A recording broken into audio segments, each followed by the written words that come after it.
A very good evening to you and welcome to the main news at 7, coming to you live from Kuwait City. This is the KTV2 News. I'm Adib Shuhaiber. Tonight's top headlines. The cabinet renews Kuwait's condemnation of the Israeli practices against the Palestinian people and calls on the international community to bear its responsibility. Gunmen kill a policeman and wound another in Egypt's northern province of Gharbiya.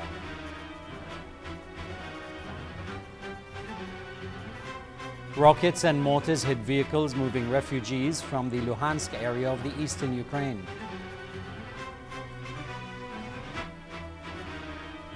And a magnitude 6.2 quake jolts western Iran and leaves at least 250 people injured. His Highness the Deputy Emir and Crown Prince Sheikh Nawaf Ahmed Al Jaber Al Sabah received at his Diwan in the Sif Palace today His Excellency the Ambassador of Hungary to the State of Kuwait, Shilag, France, on the occasion at the end of his tenure in the country.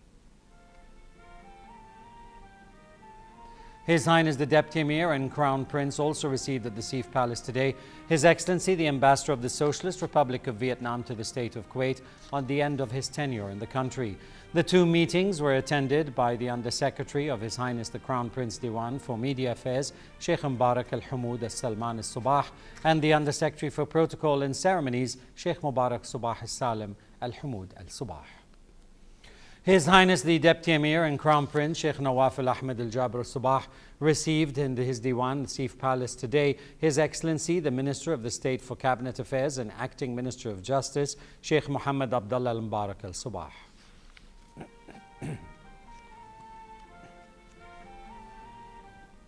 The cabinet meeting today under the chairmanship of His Highness Sheikh Jaber Al Mubarak Al Hamad Al Subah, the Prime Minister, was briefed by the First Deputy Premier and Minister of Foreign Affairs Sheikh Subah Khalid Al Hamad Al Subah on the outcome of the recent extraordinary meeting by the Executive Committee of the Organization of the Islamic Conference at the Foreign Ministers level.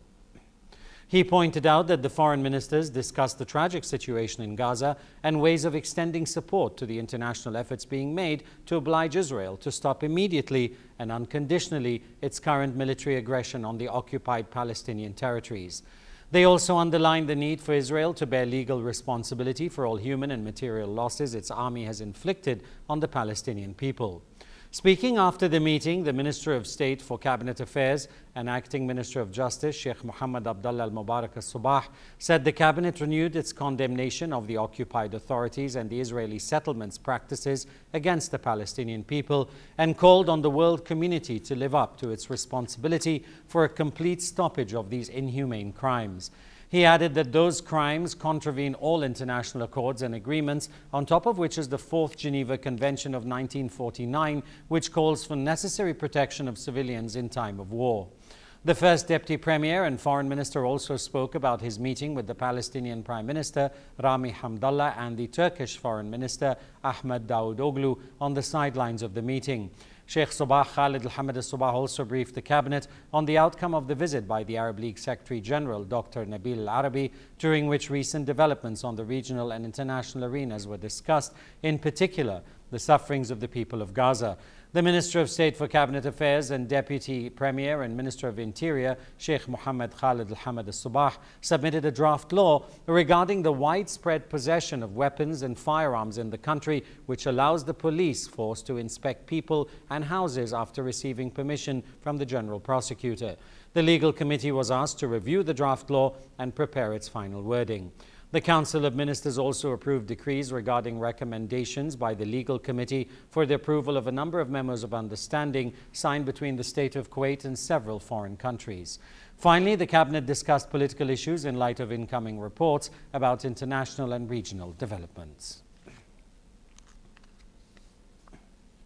The PLO Executive Committee member Saeb Arakat announced the start of a new diplomatic effort to push for an international conference to achieve a Palestinian state and end the Israeli occupation within a given time frame. Arakat said he is on an Arab tour to consult with Arab leaders that he described as decisive. More in this report by Fatma Abdul Karim from Ramallah.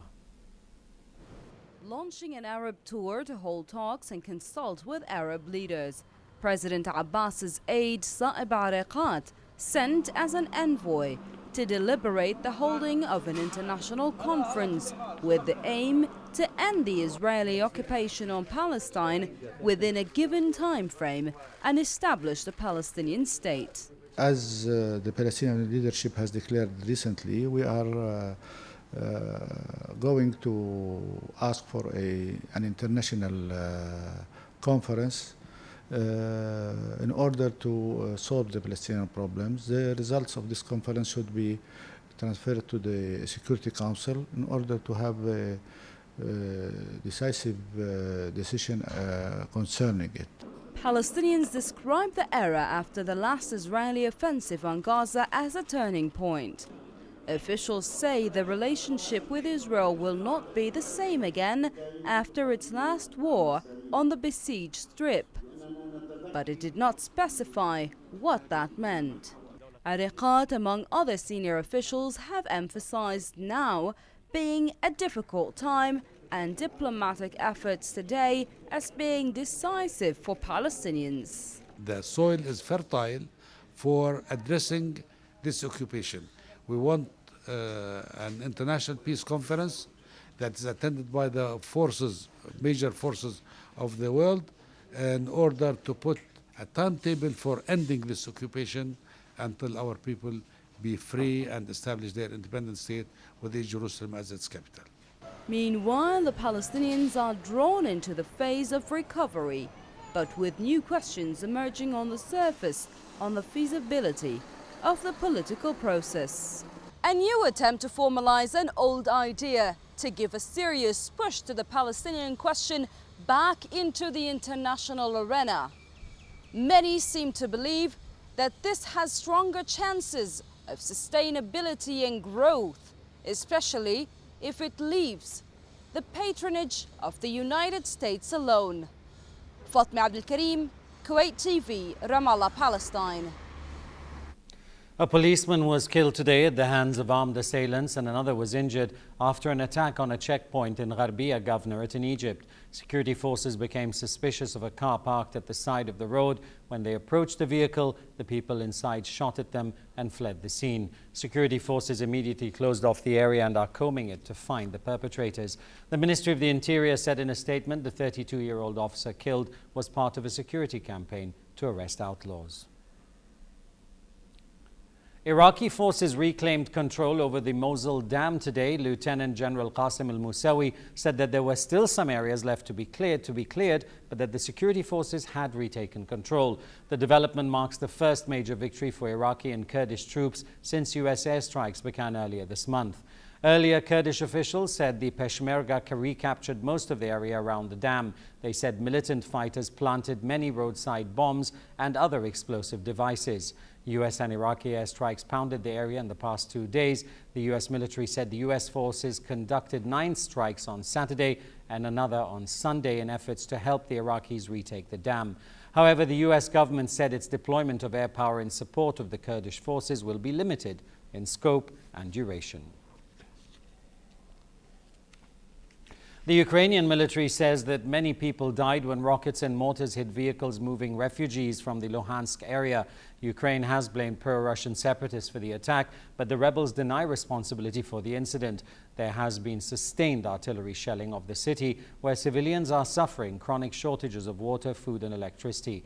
Hundreds of civilians are fleeing the city every day as Ukrainian forces edge into Luhansk. Authorities announced yesterday that the Ukrainian flag was raised at a police station in the city for the first time since separatists took control of Luhansk and Donetsk regions and declared them people's republics back in May. Floods in the northern Indian state of Uttar Pradesh killed at least 34 people over the past 2 days. Several rivers in Uttar Pradesh overflowed after water was released from dams located in Nepal. People in the worst affected villages were being evacuated to relief camps set up in government and school buildings. State authorities said paramilitary soldiers in around 400 boats were helping to evacuate people from their homes after entire villages were marooned in northern Uttar Pradesh. In neighboring Nepal, at least 100 people died since Thursday due to torrential rains. Moving to the United States now, and the state of Missouri is sending the National Guard to the town of Ferguson as protests escalate over the police shooting of the unarmed black teenager a few days ago. Missouri Governor Jay Nixon ordered the Guard into Ferguson hours after police cited pre-planned acts of aggression by protesters. The move comes as last night and early this morning saw protesters shoot at police while Molotov cocktails were thrown and local businesses were looted. According to a statement from the governor's office, Nixon signed the order to help restore peace and order and to protect the citizens of Ferguson.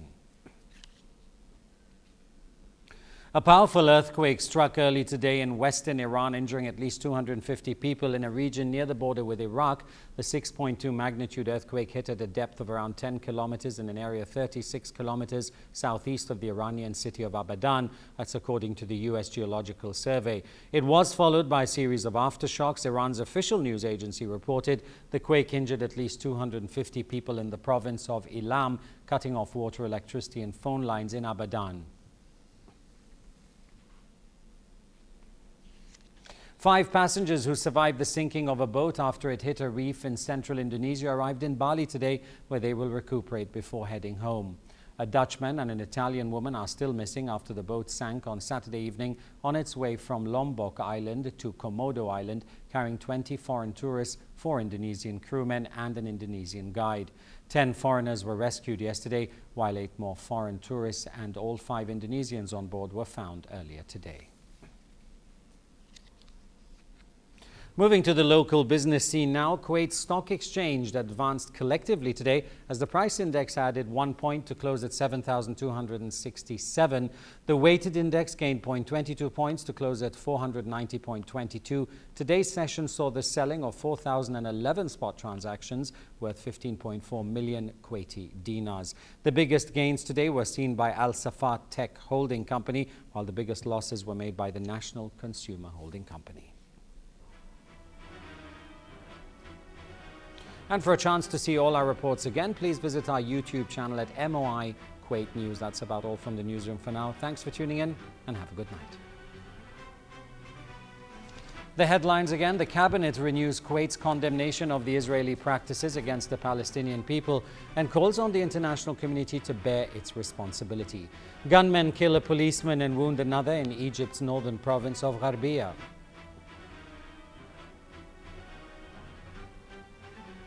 Rockets and mortars hit vehicles moving refugees from the Luhansk area of eastern Ukraine. And a magnitude 6.2 quake jolts western Iran and leaves at least 250 people injured.